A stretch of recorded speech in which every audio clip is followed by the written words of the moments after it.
शहीद कैप्टन अंशुमान सिंह का परिवार हमारे साथ है, उनके पिता हैं। एक बात को लेकर बहुत चर्चा हो रही है कि अंशुमान का जो कीर्ति चक्र मिला वो आपके पास नहीं है। आपको एक मिनट भी नहीं मिला कि आप उसके साथ कुछ समय गुजार पाते। आपकी बहू लेकर चली गई। क्या हुआ राष्ट्रपति भवन में ऐसा जिसकी अब चर्चा हो रही है? कुछ भी ऐसा नहीं हुआ। प्रोटोकॉल के तहत माता और पत्नी ने उसको ग्रहण किया सम्मान, फ़ोटो भी खिंचाया तो माता ने लिया, लेकिन अब कुछ उनकी अपनी मजबूरियां रही होंगी या कुछ उनकी अपनी बात रही होगी, उनकी सोच रही होगी कि उन्होंने एक बार देना मुनासिब नहीं समझा। और हम तो हाथ में भी लेके नहीं देख पाए, माता ने भी उतने ही देर तक देखा। हमने मांगा भी कि उनके बस्ट पे लगाने के लिए आप दीजिए, फिर सम्मान वापस कर देंगे। और मैसेज भी भिजवाया 26 पंजाब रेजिमेंट के शीओ कर्नल निर्मल साहब के माध्यम से, जो कि स्काउट करने के लिए आए हुए थे। उन्होंने भी 2 बार 3 बार बात किया, लेकिन वो बिना कुछ बताए बिना कुछ कहे वो लोग चले गए, जिसका जवाब मेरे पास नहीं है कि क्यों चले गए। अंशुमान की पत्नी ने कहा था कि 8 साल से वो लोग एक दूसरे के संपर्क में थे। उसके बाद शादी हुई तो परिवार के लोग उसमें शामिल थे, उस कार्यक्रम में सबकी सहमति से।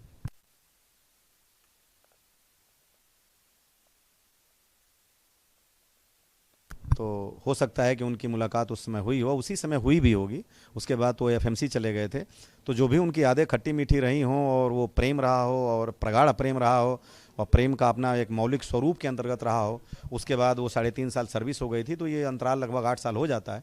और उन्होंने कहा तो निश्चित रूप से ऐसा रहा होगा उनका, लेकिन हमको उन्होंने कभी ऐसा आभास नहीं होने दिया। थोड़ी सी दोस्तों से जानकारी थी कि किसी से बातचीत होती है, लेकिन इस लेवल पे होती है ये नहीं है। लेकिन प्यार बयां करने की चीज़ नहीं है। ये जान लें कि मोहब्बत कभी आँखों से बयां होती है, कह के नहीं बयां होती है। तो जो भी रहा, उन्होंने कहा शादी करने के लिए, मेरे बेटे ने कहा, तो हमने बिल्कुल शादी के लिए हाँ किया और बड़े इज्जत के साथ और धूमधाम से हमने शादी किया 10 फरवरी को। और उनके माता पिता आदरणीय हैं, और जो स्वागत कर सकते थे उन्होंने खूब बढ़ चढ़ के स्वागत किया। और हम भी करीब 60-70 लोग यहाँ से गए थे, और बड़े मैंने खुशनुमे माहौल में हमने शादी किया। उसके बाद हमारे यहाँ वो आई, आने के बाद वो हमारे यहाँ रहती थी। हमने एक नोएडा में फ्लैट लिया था, जो जो देख के मैं तो नहीं गया था, बेटे ने और उसकी मम्मी ने ही लिया था। तो चूँकि वो भी ऐसे लोमवार्ड में काम करती थी और बेटी भी ITS डेंटल कॉलेज नोएडा में थी, तो एक ही जगह हमने अपना क्या कहते हैं हॉस्टल से निकाल के किया, और वो दोनों एक ही साथ रहते थे। और परिवार बहुत हंसता खेलता और कोई प्रॉब्लम नहीं था, आराम से ज़िंदगी चल रही थी। हाँ, उनकी शहादत के दिन भी मुझे सूचना उन्हीं से मिली थी, और उसके बाद जब खबर कंफर्म हुआ तब भी हमने कहा कि बेटा आप लोग आ जाओ। आई, पूरे रस्म और रिवाज के साथ हमारी 13 तक हुई। 13 के अगले दिन से उनके दिल में क्या आया, क्यों आया, कैसे आया, वो सारी चीज़ें एडवर्स होती गई, और हम आज तक नहीं जान पाए। हम वो एक दुखी पिता हैं कि पूछते भी रह गए उनसे भी कि ऐसा क्यों हो रहा है, बात क्यों नहीं कर रहे हैं, बातें क्या हैं राष्ट्रपति भवन में भी, लेकिन किसी ने कुछ बताया नहीं। बस एक ढाल था कि हम थोड़ा स्टेबल होना चाहते हैं, स्टेबल होना चाहते हैं। धार्मिक अनुष्ठान भी आपने आयोजित किया था अंशुमान की याद में, कहा जा रहा है उसमें भी वो नहीं आई। हाँ, तो आप नहीं। लोगों ने संपर्क किया उनसे, हाँ बातचीत? बिल्कुल, 26 जनवरी को जब कीर्ति चक्र मिला था तो हमने संपर्क किया, उनको बताया कि 1 तारीख को है, 11:15 बजे से जो एक शुभ मुहूर्त होता है, जिसको आप कहते हैं अभिजीत मुहूर्त, उसी मुहूर्त में वो शुरू हुआ। 11:45 के बाद उस दिन का टाइम था, तो हम करेंगे उस दिन, आप आ जाइए। तो उन्होंने कहा कि हम आएंगे, लेकिन उसके बाद उन्होंने फ़ोन ही बंद कर दिया 31 तारीख को, 29-30 को, और हमें पता ही नहीं चला। और हम अपने समय, निर्धारित समय पर पूजन किए, और वो न वो आई न उनके पिता आए, कोई नहीं आया। उनके पिता ने कहा कि हमारे लिए समाज कोई मायने नहीं रखता। तो उसके बाद से हमने कहा ठीक है हम आ रहे हैं। जब हम गए उनसे बात करने पठानकोट में, तो वो बहाना कर रहे थे मिलने के लिए। मैंने पंजाब सरकार के सेक्रेटरी से अप्रोच किया, और उनके एजुकेशन सेक्रेटरी से, क्योंकि गवर्नमेंट सीनियर सेकेंडरी स्कूल में प्रिंसिपल हैं। तो उसके बाद वो आए मिलने के लिए, और हमारी बातें वहाँ से हुई। वहाँ भी वो यही कह रहे थे कि नहीं, हम अभी समय चाहिए। हमने कहा कोई बात नहीं, समय चाहिए, लेकिन यह तो एक आप ढाल बना रहे हैं कि 1 साल या 6 महीना हो गया, और आपकी बेटी, हमारी बहू पढ़ाने भी जा रही हैं, और अध्ययन अध्यापन के क्षेत्र में तो मेंटली स्टेबल साउंड लोग ही जाते हैं। तो आप कैसे कह रहे हैं ये? चलिए आप कह रहे हैं तो ठीक है, लेकिन मैं ये चाहता हूँ कि ये जो सम्मान है उनकी माता जी को ग्रहण करने दें, और पैसा आप लें, हमें पैसे नहीं चाहिए, बिल्कुल नहीं चाहिए। उन्होंने कहा जो सरकार मुझे दे रही है वो मैं अपना अधिकार क्यों छोड़ दूँ। तो हमने कहा कि उस माँ बाप के भी तो कुछ अधिकार हैं, जिन्होंने बेटे को पाला पोसा और 9 महीने माँ पेट में रखती है, और 5 महीने की पत्नी। तो उन्होंने बोला आप ये बात सरकार से पूछिए। उसके बाद हमारी मुलाकात हुई है यहाँ पे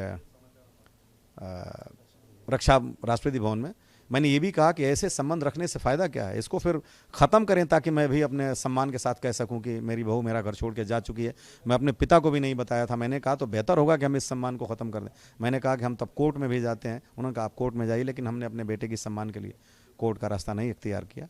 और बाकी तो आप सुन ही रहे हैं कि फिर राष्ट्रपति भवन में हमारा बता दिया कि आपसे कैसे उनका व्यवहार रहा। अंशुमान की मदर भी हमारे साथ हैं। जिस अंशुमान की पत्नी को आप बेटा कह के बुलाती थी, राष्ट्रपति भवन में उसने आपसे बात तक नहीं की। बड़ा अलग क्षण रहा होगा आपके जीवन के लिए, क्योंकि आपने बेटा खोया है अपना, जिसको आपने इतने साल अपने साथ रखा। कुछ अपने आप को मैं हिम्मत जुटा रही थी, क्योंकि बेटा मेरा मेरे साथ नहीं था, चला गया मुझे छोड़ के। तो मैं अपने आप को संभाल ही रही थी। जैसे वहाँ फेस हुआ, मैं ज़्यादा ही तकलीफ़ हो गया कि बेटा तो चलो कितने परिवारों को बचा के गए, उनके परिवार को खुशियाँ दे के गए, अपने लिए नहीं सोचे। लेकिन उनके ज़रिए वो बहू बेटी मेरी थी, मैं उसको अंशुमान ही बोलती थी कि एक तू मेरा अंशुमान है, बेटा ही बोलती थी। पर जब वो मेरे साथ एक बार देखी भी नहीं, नमस्ते करना दूर की बात, मिलना दूर की बात, बातें करना दूर की बात, मेरे तरफ एक बार देखी भी नहीं कि ताकि मैं भी उसको देख के कम से कम इशारा ही कर दूं। मैं इंतज़ार कर रही थी, क्योंकि बड़े ही तो छोटे का इंतज़ार करते हैं। एक कदम कोई बढ़ाता है तो हम 4 कदम बढ़ाते हैं, पर वो देखी भी नहीं कि मैं एक बार बात करूं। मैं कोशिश कर रही थी कि एक बार देखे, बात करे तो मैं बात करूं। तो वो और ताज़ा हो गया और दर्द महसूस होने लगा। अभी थोड़ी देर पहले अंशुमान की तस्वीर के साथ आप थी, लेकिन जो कीर्ति चक्र मिला उसके साथ आपको समय नहीं मिला, थोड़ा सा भी समय आपको मिल पाता, ये मलाल रह जाएगा। अगर वो बहू बेटी बेटा अंशुमान, ये सारा यूज इसलिए कर रही हूँ शब्द, मैं बहू उसको नहीं बोलने का इच्छा नहीं होता था मुझे बहू बोलूँ। मैं सोचती थी मैं एक ऐसा मिसाल बनूंगी कि सास बहू नहीं, एक सहेली दोस्त जैसे हम रहेंगे। तो मैं उसको बेटा ही बोलती थी। अगर वो मेरे साथ रहती तो ये सम्मान घर पे रहता। अगर वो कुछ दिन भी रहती, मैं नहीं उसको रोकती, उसकी ज़िंदगी बहुत लंबी है। तो कुछ दिन रही होती तो हम महसूस करते अपने बेटे को उस सम्मान के साथ, महसूस करते कि ये मेरा बेटा इतना बड़ा काम करके गया। तो दर्द था, और वो दर्द शायद पूरी ज़िंदगी रहेगा। एक बेटे का गम और दर्द, और एक वो सम्मान भी हमारे साथ नहीं रहेगा। तो वो सबसे बड़ी बात है कि ये दर्द कम नहीं होगा और बढ़ेगा। एक सवाल आपसे, एनओके को लेकर क्या आपके मन में है? चूँकि ये कहा जा रहा है कि जब किसी की शहादत होती है, उसके बाद जो पैसा मिलता है उसकी सर्विस का, उसमें मदर और उनकी माता पिता का अधिकार अलग होता है, पत्नी का अधिकार अलग होता है। इसको लेकर भी बहुत सारी जो है वो चर्चाएं हैं। उत्तर प्रदेश सरकार का एक अपना जो नियम है वो 70-30 का है। तो 50 लाख रुपया जो उत्तर प्रदेश सरकार से मिला था, उसमें 35 लाख रुपया मेरी बहू को और 15 लाख रुपया हम लोगों को मिला था ज्वाइंट अकाउंट में। उसी दिन 21 तारीख को केंद्र सरकार का जो बिल होता है सर्विस में, जो आर्मी का है, जिसमें 67 और 33% का है, तो 67 और 33% का है, और 1 साल की शादी कम थी। तो इस केस में वो जो आर्मी ग्रुप इंश्योरेंस का पैसा था वो 50-50 डिस्ट्रीब्यूट हुआ था। उसके बाद जो बाकी और पैसे होते हैं वो एज़ पर लॉ जो नियम निर्धारित हैं उसके हिसाब से मिलते हैं। जैसे कि अवार्ड का पैसा, एक एक्स ग्रेशिया, ग्रेचुइटी, कम्यूटेशन और लीव इनकैशमेंट और फैमिली पेंशन, ये सारी चीज़ें जो आप अपने विल में करके जाते हैं, और अलग अलग पेपर्स होते हैं, तो आप जो सिग्नेचर करते हैं और जो सरकार के नियम है उसी के हिसाब से है। तो इसमें मेरा एक कहना है कि एक कम्प्रहेंसिव रिफॉर्म होना चाहिए बदल के, कि ऐसा ना हो कि कोई अफसर या कोई जवान को कोई टेप करके कोई या टाइप करके दे दे और वो साइन कर दे, पढ़ के। और उसमें होना चाहिए कि मतलब प्रतिकूल परिस्थिति में भी, आदर्श परिस्थिति में भी सारे पक्षों को स्वीकार्य हो। क्योंकि मैं तो सौभाग्य से सक्षम हूँ अपने जीवन यापन करने के लिए, लेकिन ऐसे भी परिवारों को मैं जानता हूँ लखनऊ में जो कि आज ऑटो रिक्शा चला रहे हैं माँ बाप, और एक ही पुत्र था, और यहीं लखनऊ में उनकी पत्नी कार से चल रही हैं उसी पैसे से। वो तो उस परिवारों का भी दर्द मैं जानता हूँ। तो ये ज़रूर दर्द है कि किसी और के साथ ऐसा ना हो, क्योंकि परिवर्तन तो प्रकृति का नियम है। और निश्चित रूप से जब बात आई है डोमेन में, तो इस पर बहुत अच्छे एक विचार के बाद और कंस्ट्रक्टिव रिफॉर्म की ज़रूरत है, ऐसा मेरा मानना है। राहुल गांधी से भी आपकी मुलाकात हुई, क्या चर्चाएं हुई? कहा जा रहा है कि अग्निवीर को लेकर आप लोगों ने चर्चा की, इस पर किस पर कुछ संशोधन होना चाहिए? नहीं, अग्निवीर की ले करके चर्चा या संशोधन के लिए चर्चा, ये कोई बात का मौजू नहीं था। राहुल गांधी जी, जैसा मैं पहले बता चुका हूँ, प्रेसिडेंट हाउस के वजह से नंबर मिला और लिए, और फिर बातचीत हुआ, गए हम लोग। तो वहाँ जब ये बात चल रहा था कि मेरे बेटे का कमीशन, चूँकि पारिवारिक पृष्ठभूमि से उन्होंने शुरू किया था कि कैसे हैं क्या है, शुरू से जैसे कि एक बड़े मतलब एक आप कह सकते हैं कि एक आदर्श इंसान जिस तरह से पूछता है, तो उन्होंने इस तरह से पूछा कि अच्छा कितने बेचे हैं, क्या है, कैसे है, और कब वो कमीशन लिए, कितनी उम्र में गए, कितनी उम्र में शहादत हुई। तो जैसे मैंने कहा कि वो 19 फरवरी 2020 को कमीशन लिए थे और 19 जुलाई 2023 को शहीद हो गए, तो ये लगभग 3.5 साल का टेन्योर था। तो उन्होंने सहसा उसी क्रम में बोला कि अच्छा 3.5 साल में ही चले गए, तो आप ये बताएं कि अभी तो अग्निवीर भी 4 ही साल के लोग जा रहे हैं, तो क्या आपको ये सब कुछ मिला? मैं बोला बिल्कुल मिला, एक रेगुलर आर्मी की तरह से जो चीज़ें मिलनी चाहिए हमको सरकार की तरफ से, और सब कुछ मिला, हमें इसका कोई शिकायत नहीं। तो उन्होंने ज़रूर कहा था कि अगर ये अग्निवीर के होते तो क्या ये सब मिलता? तो मैं बोला कि मेरी समझदारी के हिसाब से शायद इतना नहीं मिलता। तो उन्होंने कहा कि चलिए ठीक है, इस पे हम सरकार से बात कर रहे हैं, लड़ रहे हैं, और आप जो है बिल्कुल बेफिक्र होकर रहिए, या देश या सेना और हम सब आपके साथ खड़े हैं, और आपके बेटे ने जो ये शहादत दी है ये हमेशा आदरणीय रहेगा। तो मैंने जो महसूस किया कि वो एक महान इंसान के साथ साथ एक महान नेता भी।